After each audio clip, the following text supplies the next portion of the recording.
दोस्तों, मेरा नाम सिमर है और मेरी उम्र 19 साल है। शहर से मैं आज गाँव आई हूँ। मैं आज सुबह ही बस से उतरी थी। गाँव की मिट्टी अभी भी मेरे जूतों में चिपकी हुई थी। घर पहुँचते ही गेट खोला तो पता चला माँ बाबा दोनों खेत गए हैं। फूफा के लड़के राहुल अकेला बैठा था छत पर। वो मुझे देखकर हल्के से हंसा। उसकी आंखों में कुछ अलग सा था, जैसे वो मुझे सालों से जानता हो, जैसे मैं उसकी सोच में पहले से बसी हुई थी। अरे तू कब पहुंची? उसने पूछा। उसकी आवाज में थोड़ी मिठास थी। अभी अभी थक गई हूँ, मैंने कहा और झोला नीचे पटक दिया। वो उठा मेरे नजदीक आया, इतना पास कि मुझे उसकी सांसों की गर्मी महसूस हुई। शहर से आ रही थी ना? बाबा तो शाम को लौटेंगे। मैंने हल्के से सिर हिलाया। उसकी नजर मेरे गले पर अटकी थी। मैंने महसूस किया वो देख रहा था, जैसे जैसे कोई पुरानी तस्वीर फिर से उभर आई हो। तुझे कुछ चाहिए? उसने पूछा। नहीं, बस थोड़ा सुकून। वो मुस्कुराया। मैं तो पास ही हूँ। फिर वो नीचे उतर गया। शाम ढली, माम्बा वापस आए। सबने रोटी खाई, बातें चली, लेकिन मेरी नजर बार बार राहुल पर ठहर रही थी। वो भी मुझे ताक रहा था, जैसे कोई अनकहा राज हम दोनों के बीच पक्का हो गया हो। रात के 11:30 बजे सब सो गए। मैं अपने कमरे में लेटी थी। बल्ब बंद था, सिर्फ टॉर्च की पीली रोशनी। तभी दरवाजे पर हल्की थपकी हुई। मैं सतर्क हुई। कौन? मैं हूँ राहुल। मैंने दरवाजा खोला। वो अंदर दाखिल हुआ। चांदनी में उसका चेहरा और साफ नजर आ रहा था। इतनी रात को मैंने धीरे से पूछा। बात करने का मन किया। तू जाग रही थी ना? मैंने हल्के से हंसी। हाँ, नींद नहीं आ रही थी। वो मेरे बिस्तर के किनारे बैठ गया, इतना करीब कि उसकी सांस मेरे माथे पर लग रही थी। तू थकी दिख रही है, उसने कहा। उसकी उंगलियां मेरे कंधे पर टिकी, हल्के से, जैसे कोई हल्का स्पर्श। हाँ, बहुत कमर दुख रही है। वो खामोश रहा, फिर बोला, मैं मालिश कर दूं। मेरा दिल जोर से धड़का। कैसे, नारियल तेल लाऊं? मैंने हाँ में सिर हिलाया। वो बाहर गया, 2 मिनट बाद लौटा। हाथ में छोटी शीशी। लेट जा, उसने कहा। मैं लेट गई। उसने मेरे पैरों के पास बैठकर शीशी खोली। तेल की मीठी खुशबू कमरे में फैल गई। उसने पहले मेरे टखनों पर हाथ रखा, धीरे धीरे, जैसे कोई धुन बज रही हो। उंगलियां चक्र लगाने लगी, पैर ढीले पड़ने लगे। फिर वो ऊपर चढ़ा, मेरी पिंडलियों पर, फिर घुटनों के पीछे। मैंने आंखें मूंद ली। सांसें तेज हुई। अच्छा लग रहा है? उसने पूछा। आवाज में मधुरता थी। हाँ, मैंने बस इतना कहा। उसकी उंगलियां अब मेरी जांघों पर थी, हल्के से, जैसे कोई हल्की हवा, लेकिन वो हवा इतनी गहरी थी कि मेरे बदन में कंपी दौड़ गई। मैंने हंठ खींच लिए। राहुल, मैंने धीरे से कहा, मैं बस तुझे सुकून देना चाहता हूँ। उसकी हथेलियां अब मेरी कमर के पास थी, फिर कंधों पर, फिर गर्दन के पीछे। वो मुझे छू रहा था, जैसे मैं उसकी सबसे अनमोल चीज हूँ। मैंने उसकी शर्ट पकड़ ली। दोस्तों, कहानी आपको अच्छी लग रही है तो सबसे पहले वीडियो को लाइक करें। उसके बाद नीचे में जो लाल कलर का सब्सक्राइब बटन दिख रहा होगा, उसे पर क्लिक करके चैनल को सब्सक्राइब कर दें। दोस्तों, सब्सक्राइब जरूर करना। चलिए कहानी आगे बढ़ाते हैं। तू भी थका होगा, मैंने कहा। नहीं, तुझे देखकर सारी थकान गायब हो जाती है। मैंने उसका हाथ पकड़ा, अपनी छाती के पास लाई। वह थक गया, उसकी सांसें थम गई। क्या कर रही है? उसने पूछा। तुझे महसूस करना चाहती हूँ। उसने मेरी ओर देखा, आंखों में चमक थी, लेकिन वो चमक नरम थी, जैसे कोई दिया जो सिर्फ गर्माहट बिखेरता हो। वो झुका, मेरे माथे पर होठ होठ रख दिए, फिर गाल पर, फिर कान के पास। उसकी सांसें मेरे कान में सरगोशियां कर रही थी। तू कितनी प्यारी है, उसने कहा। तू भी, मैंने जवाब दिया। फिर वो मेरे ऊपर झुका, हमारी सांसें एक हुई। मैंने उसकी पीठ पर हाथ फेरा, उसकी कमर पर, वो मेरी कमर पर। हम दोनों एक दूसरे में समा गए। उसकी उंगलियां मेरे बालों में उलझी, मेरी उंगलियां उसकी गर्दन पर। हम खामोश थे, सिर्फ सांसें बोल रही थी। फिर उसने मेरी कमर से हाथ ऊपर किया, धीरे धीरे मेरी कुर्ते का दामन सरक गया। वो रुका, बोल, अगर नहीं चाहिए तो रोक। मैंने कहा मुझे चाहिए। उसने मेरी कमर को और पास खींचा। हमारी छातियां एक हुई। उसकी धड़कन मेरी धड़कन से जा टकराई। तू मेरी है, उसने धीरे से कहा, और तू मेरा। मैंने कहा। हम ऐसे लिपटे रहे। वक्त थम गया। सिर्फ हम थे, हमारी सांसें, हमारी उंगलियां, हमारी गर्मी। फिर वो उठा, मुझे देखा। कल सुबह सब पूछेंगे रात को क्या हुआ, उसने हंसते हुए कहा। कह देंगे नींद नहीं आई थी। वो मुस्कुराया, फिर मेरे पास आया। एक बार फिर मुझे गले लगाया। अब सो जा, उसने कहा। तू जा मत, मैंने कहा। वो मेरे पास लेट गया। हम दोनों एक दूसरे को निहारते रहे। तुझे पता है, उसने कहा, मैं आज सुबह से तुझे देख रहा था, जैसे कोई ख्वाब हो।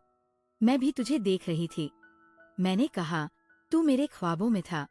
हम चुप हो गए, सिर्फ एक दूसरे की सांसें सुनते रहे। रात गहरी हो गई, लेकिन हमारी गर्मी कम नहीं हुई।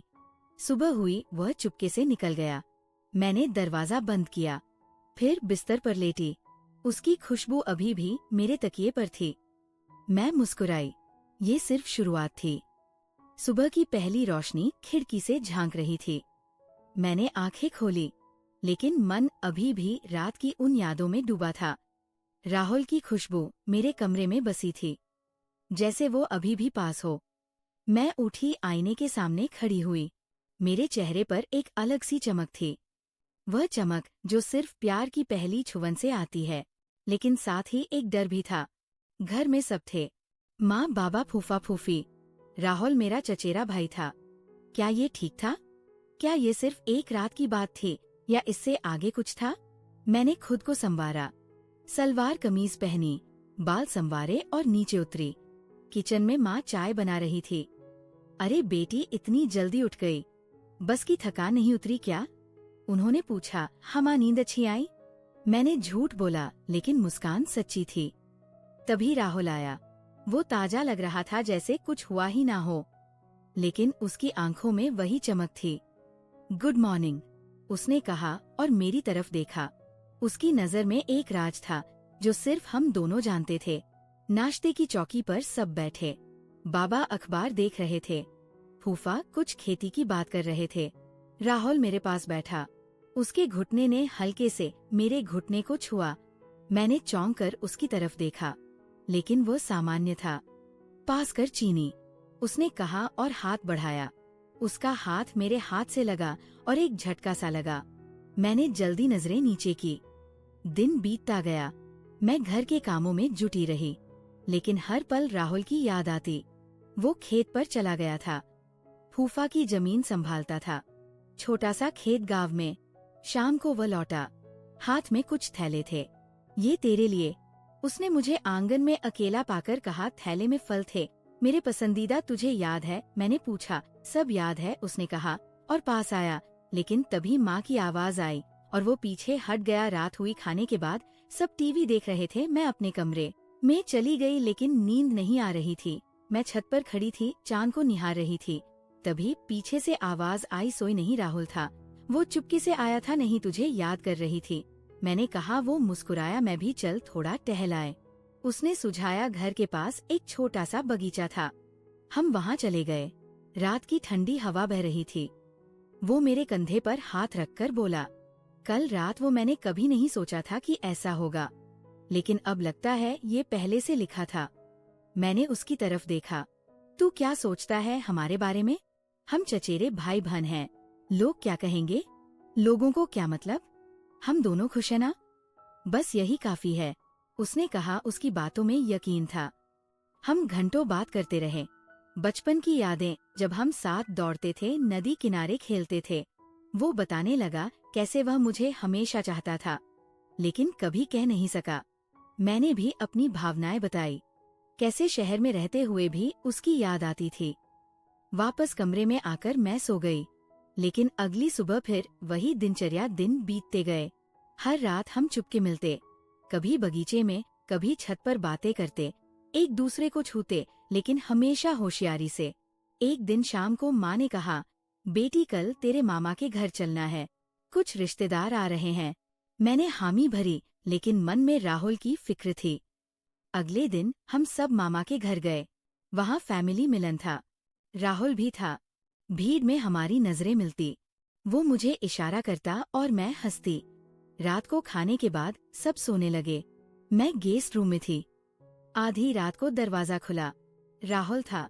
चुप, उसने कहा और अंदर आया। हम बिस्तर पर बैठे। उसने मुझे गले लगाया। तुझे अकेला नहीं छोड़ सकता, उसने कहा। उस रात हम फिर पास आए। उसकी उंगलियां मेरे बालों में घूमी। मैंने उसकी छाती पर सिर रखा। हम बातें करते रहे आने वाले कल की। हम शादी करेंगे, उसने कहा। लेकिन घर वालों को कैसे समझाएंगे? मैंने पूछा। वक्त आएगा, सब सुलझ जाएगा, उसने यकीन दिलाया। उसकी सांसें मेरे कान में गूंज रही थी। हम ऐसे ही लिपटे रहे जैसे सारी दुनिया बस हमारी हो। घर लौट आए। अब हमारा रिश्ता और मजबूत हो गया था। दिन में हम सामान्य, लेकिन रातें हमारी। एक दिन राहुल ने कहा, चल शहर घुमाए। हम बाहर निकले। बाजार में टहले, गुलाब जामुन खाए। वो मेरे हाथ में हाथ डालकर चलता जैसे हम प्रेमी हो। कोई देख लेगा, मैंने कहा। देख ले, मैं नहीं डरता, उसने जवाब दिया। शाम को तालाब किनारे बैठे सूरज ढल रहा था। वो मेरे कंधे पर सिर रखकर बोला, तू मेरी दुनिया है। मैंने उसका हाथ चूमा और तू मेरी। हमारी बातें रुकने का नाम नहीं ले रही थी। घर लौटे लेकिन दिल खुश था। फिर एक दिन चिंता हुई। माँ ने मुझसे कहा, बेटी तू और राहुल कुछ ज्यादा ही करीब होना। मैं घबरा गई। नहीं माँ, बस ऐसे ही, लेकिन दिल धड़का। राहुल को बताया, फिक्र मत कर, हम संभाल लेंगे, उसने कहा। समय बीतता गया। हमारा प्यार गहराता गया। हर मुलाकात में नई गर्मी वह मुझे छूता, मैं उसे। हमारी सांसें एक हो जाती, लेकिन हम सतर्क रहते। एक रात छत पर हम बैठे थे। तारे टिमटिमा रहे थे। राहुल ने कहा, तुझे एक सरप्राइज देना है। उसने एक ब्रेसलेट निकाला। ये तेरे लिए, हमारा वादा। मैंने पहना। आंसू छलक आए। तू कितना अच्छा है, मैंने कहा। उसने मुझे गले लगाया। हमारी धड़कनें एक हुई। उस रात हम और पास आए। उसकी उंगलियां मेरी पीठ पर फिरी। मैंने उसकी गर्दन चूमी। वक्त थम गया, सिर्फ मोहब्बत थी। दिन गुजरते रहे। अब हम प्लान करने लगे। राहुल ने कहा, मैं नौकरी बदलूंगा, शहर में चले जाएंगे। फिर शादी में राजी थी, लेकिन घर वालों को बताना कठिन था। एक दिन फूफा ने राहुल से पूछा, बेटा शादी के बारे में सोचा? राहुल ने कहा, हाँ पापा, कोई खास है? फूफा हंसे। कौन है वो खुशकिस्मत लड़की? राहुल ने मेरी तरफ देखा। सब हैरान हुए, लेकिन फिर बात हुई। शुरू में विरोध, लेकिन प्यार की ताकत से सब राजी हो गए। हमारी शादी पक्की हुई। शादी की रात हम अकेले थे। राहुल ने मुझे गले लगाया। अब तू हमेशा मेरी, उसने कहा। मैंने हंसकर कहा, हमेशा थी। हमारी सांसें फिर एक हुई। गर्मी फैली। ये अंत नहीं, नई शुरुआत थी। शादी के बाद हम शहर में बस गए। एक छोटा सा फ्लैट लिया। राहुल की नौकरी अच्छी थी। मैंने भी छोटा मोटा काम शुरू किया। हर सुबह वो मुझे कॉफी बनाकर जगाता। गुड मॉर्निंग मेरी जान कहकर मैं हंसती। हमारा जीवन सपनों सा था, लेकिन शुरुआती दिन आसान नहीं थे। परिवार से दूर, नई जिम्मेदारियां। एक शाम राहुल थका लौटा। आज काम बहुत था, उसने कहा। मैंने उसे गले लगाया। चल मैं मालिश कर दूं? मैंने पूछा, पुरानी यादें ताजा करके। वो हंसा। हाँ वैसे ही। मैंने नारियल तेल लिया। वो लेट गया। मेरी उंगलियां उसके कंधों पर घूमी। उसकी सांसें शांत हुई। तू मेरी जिंदगी की सबसे अच्छी चीज है, उसने कहा। रातें हमारी होती, हम बातें करते, गाने सुनते, एक दूसरे को जानते। उसकी छुआ में अभी भी वही जादू था। मैं उसकी बाहों में सोती, सुरक्षित महसूस करती। लेकिन जीवन में उतार चढ़ाव आते। एक दिन राहुल की नौकरी में दिक्कत हुई। साहब ने फटकार लगाई। वो उदास लौटा। क्या हुआ? मैंने पूछा। उसने सब बताया। मैंने ढाढ़स बंधाया। हम साथ हैं ना, सब ठीक होगा। उस रात हम पास आए। उसकी उंगलियां मेरे बदन पर फिरी। मैंने उसका चेहरा चूमा। तू मेरा सहारा है, उसने कहा। हमारी गर्मी ने सारी परेशानियां मिटा दी। अगले दिन वह फिर जोश में था। समय बीता। हमारी पहली सालगिरह आई। राहुल ने सरप्राइज बनाया। एक पहाड़ी जगह की सैर। हम गए। वहाँ की ठंडी हवा, पहाड़, होटल में हम अकेले। शाम को वह मुझे बालकनी पर ले गया। ये तेरे लिए कहकर एक चैन दी। तू मेरी रानी है। मैंने पहनी। फिर हम संगीत पर थिरके। उसकी कमर पर मेरे हाथ, मेरी कमर पर उसके। हमारी सांसें एक हुई रात को कमरे में। वो मुझे बाहों में ले लिया। आई लव यू, उसने कहा। मैंने कहा, आई लव यू टू। सैर से लौटे। जीवन सामान्य लेकिन प्यार बढ़ता गया। मैं प्रेग्नेंट हुई। राहुल खुशी से झूम उठा। हमारा बच्चा, वो कहता। हर दिन वो मेरे पेट पर हाथ रखता, बात करता, पापा आ गए कहकर। मैं हंसती। डिलीवरी के दिन वो मेरे साथ था। बेटा हुआ। हमने नाम रखा अरविंद। अब हम 3 थे। जीवन बदल गया। रातें अब बच्चे की देखभाल में बीतती, लेकिन हमारा प्यार वही। जब आरविद सोता, हम चुपके से मिलते तो अब भी वैसी ही प्यारी। राहुल कहता। मैं हंसती। और तू वैसा ही। रोमांटिक साधन बीते। आरविद बड़ा हुआ, स्कूल जाने लगा। हम फैमिली घूमने जाते, लेकिन हम दोनों के लिए खास वक्त निकालते। एक रात आरविद सो गया। राहुल ने कहा, चल पुरानी यादें ताजा करें। मैंने हाँ कहा। वो नारियल तेल लाया, मालिश की। उंगलियां घूमी, कंपी दौड़ी। हम फिर एक हुए। ये कभी खत्म नहीं होगा। उसने कहा, जीवन की मुश्किलें आई। राहुल की नौकरी बदली, मेरा प्रमोशन, लेकिन हम साथ खड़े रहे। हर शाम हम बातें करते। तुझे याद है वो पहली रात? मैं पूछती, कैसे भूल सकता हूँ। वो कहता। हम हंसते। अब हमारी जिंदगी परफेक्ट थी। प्यार, परिवार, खुशियाँ, लेकिन वो शुरुआती गर्मी अभी भी थी। हर छुआ में, हर नजर में ये कहानी कभी खत्म नहीं होती। ये हमारी है। दोस्तों, कैसी लगी आपको मेरी ये कहानी? कमेंट में जरूर बताना। और हाँ, अगर पसंद आए तो लाइक और सब्सक्राइब करना मत भूलना। मिलते हैं अगली कहानी में। तब तक के लिए बाय।